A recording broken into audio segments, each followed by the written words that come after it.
আওয়ামী লীগের একটা বিরাট vote bank আছে, এই ভোট ব্যাংকগুলি যদি নৌকা না পায় তারা কাকে ভোট দেবে? আপনি একটু বলবেন যে আমরা জানি বিএনপি থেকে কয়েকজন নেতাকে তারা চিঠি দিয়ে জানিয়েছে তৃণমূল পর্যায়ে সেই এলাকায় সহযোগিতা করার জন্য, কিন্তু আমরা দেখলাম যে তার মধ্যে একজন গণ অধিকার পরিষদের নুরু, তিনি তার এলাকায় গেছেন এবং যাওয়ার পরে তিনি একটি বিব্রতকর সিচুয়েশনের মুখোমুখি হয়েছেন। ঠিক বিব্রতকর বলা যায় না, বাধার মুখে পড়েছেন তিনি এক জায়গায় যাওয়ার পথে।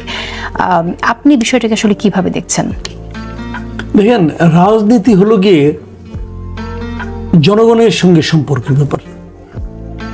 এটা যদি আপনি উপরে থেকে চাপিয়ে দেন যে ওই যে আপনার কি বলে অ্যারেঞ্জ ম্যারেজের মতো, তুমি তাকে ভালোবাসো, এটা হয় না রে ভাই।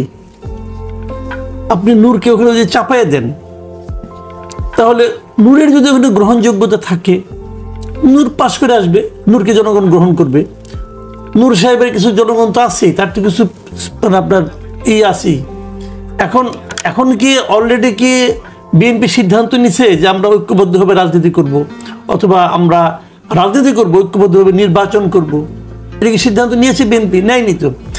তাহলে বিএনপি যখন বলে যে তোমরা ওকে সহায়তা করো, তাহলে ওকে বলুক না কেন তুমি আমার রাজনীতিতে আসো? ভাই, এখানে তো আপোষের কিছু নাই। ওকে যখন আমি সহযোগিতা করব ওই এলাকায়, তখন ওকে সহযোগিতা করবো বলে অর্থ হলো তুমি আর তোমার রাজনীতিটা করো না, তুমি ওর রাজনীতিটা করো। আমি এই ধরনের প্রক্রিয়ারই বিরোধী, সরাসরি বিরোধী। কারণ আপনি সেন্ট্রালে করবেন আপনার রাজনীতি, এলাকায় করবেন নূরের রাজনীতি, এটা হয় না। আপনি যদি নূরকে কিছু দিতে চান দেন, তাকে আপনি টেকনিক্যাল মিনিস্টার বানাই দেন, সমস্যা তো নাই কোনো। যদি আপনার মনে হয় তাকে আমার রাষ্ট্র পরিচালনার জন্য তার হেল্প আমার দরকার, ওকে তাকে অন্যভাবে কাজে লাগান। কিন্তু আপনি এখনো নির্বাচনী কোনো ঐক্য হয়নি। আর তাছাড়া এখন যে জিনিসটা হচ্ছে, সামনে যে দিনটা আছে, এই দিনে নির্বাচনী ঐক্য হওয়ার দরকার নেই তো কোনো। আমি একটা বিশাল নেতা, এলাকার কেউ আমাকে চেনে না, এলাকার লোক আমাকে 10টা ভোট দেয় না। তো এই নেতারা আইনে আপনি কেন বলাবেন যে সে এমপি, সে ওই এলাকার প্রতিনিধি, তাকে আপনি কেন আপনি মার্কাটা দিবেন রে ভাই? আমি এটার পক্ষপাতী না। এখানে আমি একটু বলি, আপনি বলছেন যে নির্বাচনে ঐক্য হবার কোনো দরকার নাই, কিন্তু আমরা এমন একটা সময় আছি যখন আমরা সবচেয়ে বেশি ঐক্যের কথা বলছি। তো সেই জায়গা থেকে বিএনপি একটি বৃহৎ দল, বিএনপি যদি ছাড় না দেয়, নির্বাচনে বিজয়ী হয়ে এসে রিয়েলিস্টিক্যালি অনেকের পক্ষে, অনেক ছোট দলের নেতার পক্ষে, প্রধান নেতার পক্ষে এটা সম্ভব না। তো করার কি আছে আসলে সেক্ষেত্রে?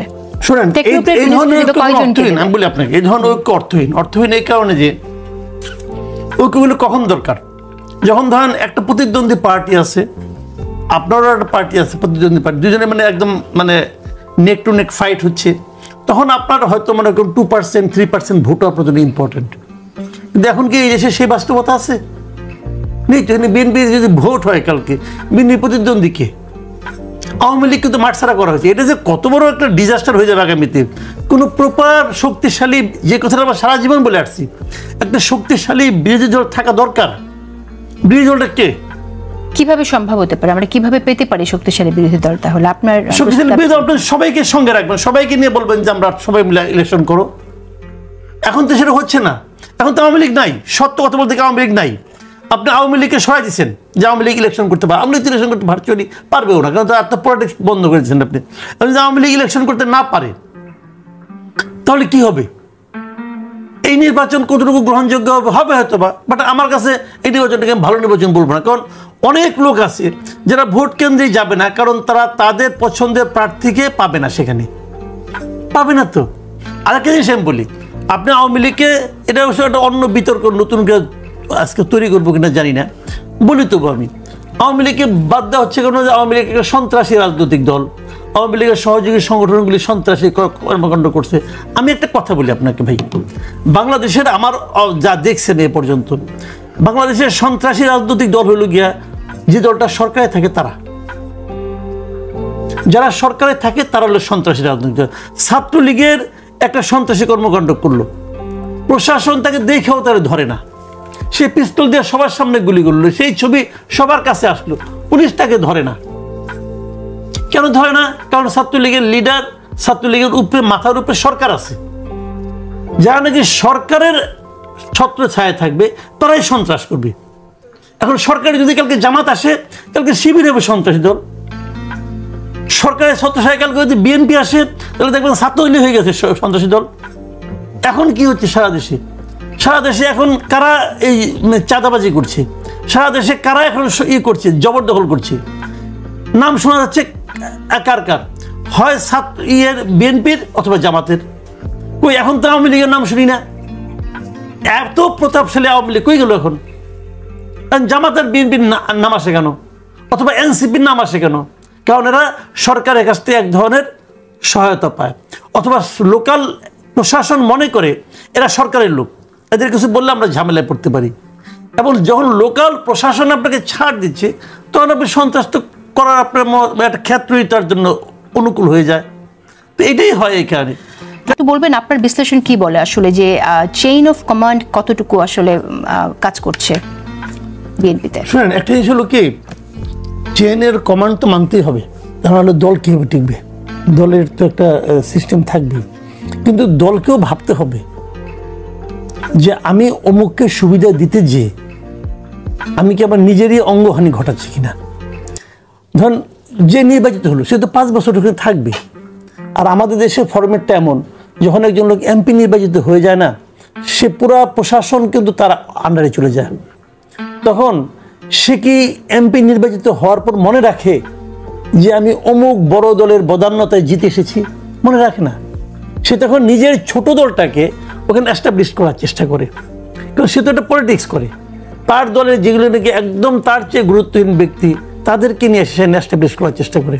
করার ফলে কি হয়, যে বড় যে দলটাকে ছাড় দিল, সেই দলের নিবেদিত প্রাণ নেতাকর্মীরা ধীরে ধীরে কিন্তু কর্নার হতে থাকে। এটা তো ওই দলের রাজনীতির জন্য ক্ষতিকর। আমি ওরকম অনেক উদাহরণ দিতে পারবো। আমি যেমন গত আমলে বলি, আপনার আওয়ামী লীগ আমলে ইনু সাহেব একজন, তাকে দিয়ে রাখছে, সে ওখানে এলাকায় যায় না, লোকে তারা চিনে না, জানে না, সে এমপি হচ্ছে নৌকা মার্কা নিয়ে। পরে এইবার কি হলো, এই যে ভাঙাচোরা যে নির্বাচন হলো 2007 জানুয়ারি যে নির্বাচনটা, ওখানে তো ওখানকে উপজেলার চেয়ারম্যান আওয়ামী লীগের একজন লিডার, তার কাছে ইনু সাহেব হারে গেছে। কারণ প্রমাণ হয়েছে যে সে আসলে আওয়ামী লীগের লোক না, এবং সে এতদিন ধরে আওয়ামী লীগের সে ক্ষতিই করছে। তো এরকম কিন্তু আমি একটা উদাহরণ দিলাম, এরকম উদাহরণ বিএনপিতে অনেক আছে। একবার যে উকিল সাত্তার উকিলকে বাদ দিয়ে ওখানে আমিনী সাহেবকে দিল, তো এগুলো তো আমরা দেখছি এগুলো। তো এখন এই জিনিসটা আমি মনে করি এটা আসলে গুড পলিটিক্স না। তবে এটা করা যায়, কখন করা যায়, যখন জাতীয় পর্যায়ে তার কাছ থেকে অনেক কিছু আমরা পাবো। আঞ্চলিক পর্যায়ে তার গ্রহণযোগ্যতা না থাকলেও জাতীয় পর্যায়ে যেহেতু তাকে আমার ইউজ করতে হবে, তাকে আমার দরকার, আমার পাশে রাখা দরকার সেখানে। কিন্তু সেটা কখন, যখন নাকি হাড্ডাহাড্ডি লড়াই হয়, যখন আমি তার সাহায্য ছাড়াই জিততে পারবো, তখন আমি তার সাহায্য নিয়ে কেন আমার ইজ্জত খোয়াবো? এটা হলো কারণ একটা যত কিছু আপনি বলেন, ঠিক আছে, বিএনপির কেন্দ্রীয় নেতৃত্ব আছে, বিএনপির কেন্দ্রীয় নেতৃত্বের কাছে যে এলাকায় একজন এরকম আপনার কম পরিচিত, কম শক্তিশালী লোককে তারা ওখানে ইমপ্ল্যান্ট করতে চাচ্ছে, তো বিএনপির কেন্দ্রীয় নেতৃত্বের কাছে ওই এলাকার বিএনপির লোক কি না প্রিয় না, তাদের অস্তিত্বের কথা কোনো ভাববেন না, তাহলে দল হলো কি হয়? তাহলে ওই লোকটার যে বিএনপি করলো, সে কি বিএনপিকে ভুল করছে?